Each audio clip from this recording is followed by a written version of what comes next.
আমি এখন আলোচনা করব সম্রাট আকবরের দ্বীন-ই ইলাহির রূপরেখা কি ছিল। ১ নম্বর, দ্বীন-ই ইলাহির মূল মন্ত্র ছিল লা ইলাহা ইল্লাল্লাহু আকবার খলিফাতুল্লাহ। সম্রাট আকবরের জামানায় একটি মতবাদ প্রসার লাভ করে, তা হলো হযরত মুহাম্মদ সাল্লাল্লাহু আলাইহি সাল্লাম প্রবর্তিত দ্বীন ইসলামের মেয়াদ ছিল ১০০০ বছর। তাই ১০০০ বছর অতীত হয়, দ্বীন ইসলামের কার্যকারিতা লোপ পেয়েছে। কাজেই নতুন ধর্মের মূল কালিমায় মুহাম্মদুর রাসূলুল্লাহ এর স্থলে আকবর খলিফাতুল্লাহ কথাটি বসানো হলো এবং মুহাম্মদ সাল্লাল্লাহু আলাইহি সাল্লামকে রাসূলুল্লাহ স্বীকার করা রাষ্ট্রীয় বিধানে দণ্ডনীয় অপরাধ হিসাবে নির্ধারিত হলো। নাউজুবিল্লাহি মিন যালিক। ২ নম্বর, দ্বীন ইলাহি গ্রহণ করতে মুসলমান দিগকে ইসলাম হতে তওবা করতে হতো। যারা দ্বীন ইলাহি গ্রহণ করত তাদেরকে চেলা নামে অভিহিত করা হতো।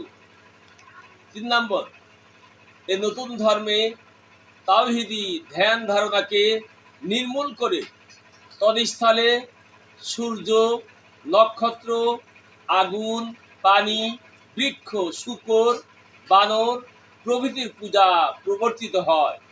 শাহানশাহ আকবর নিজে প্রত্যহ ভোরে, দ্বিপ্রহরে, সন্ধ্যায় ও মধ্যরাতে এই ৪ সময় নিয়মিত পূজা করতেন।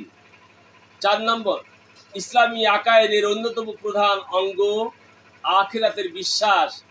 দ্বীন-ই ইলাহিতে এ বিশ্বাসের পরিবর্তে চাণক্য সমাজের পুনর্জন্মবাদ গ্রহণ করল। সম্রাট আকবর নিজেও বিশ্বাস করতেন যে তিনি মৃত্যুর পর অন্য কোনো স্বর্ণ সিংহাসনের অধিকারী হয়ে পুনরায় আবির্ভূত হবেন। ৫ নম্বর, দ্বীন-ই ইলাহির অনুসারীগণ পরস্পরে সাক্ষাতের সময় আসসালামু আলাইকুম এর পরিবর্তে আল্লাহু আকবার এবং তদুত্তরে জাল্লা জালালুহু মা আকবার শানুহু বাধ্যতামূলক বলতেন। ৬ নম্বর, দ্বীন-ই ইলাহির অনুসারীর কারো মৃত্যু হলে তাকে পশ্চিম দিকে পা এবং পূর্ব দিকে মাথা রেখে দাফন করা হতো। ৭ নম্বর, বিবাহ সম্পর্কে আইন জারি করা হয়েছিল এই মর্মে যে কেউ তার চাচাতো, খালাতো, ফুফাতো বোনকে বিবাহ করতে পারবে না, অথচ ইসলামে এটা সম্পূর্ণ বৈধ।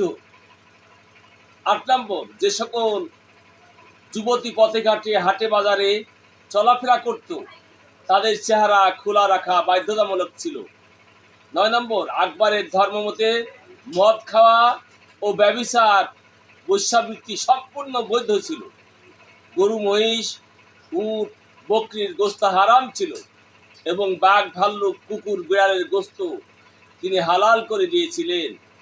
১০ নম্বর, প্রতি বছর ৮ই শ্রাবণের মেলায় শাহানশাহ আকবর নিজেও হিন্দুদের অনুকরণে তিলক ধারণ করতেন এবং মেলার পুরোহিতদের হাত হতে এক গাছি স্বর্ণখচিত সূত্র রাখি বন্ধন রূপে গ্রহণ করতেন।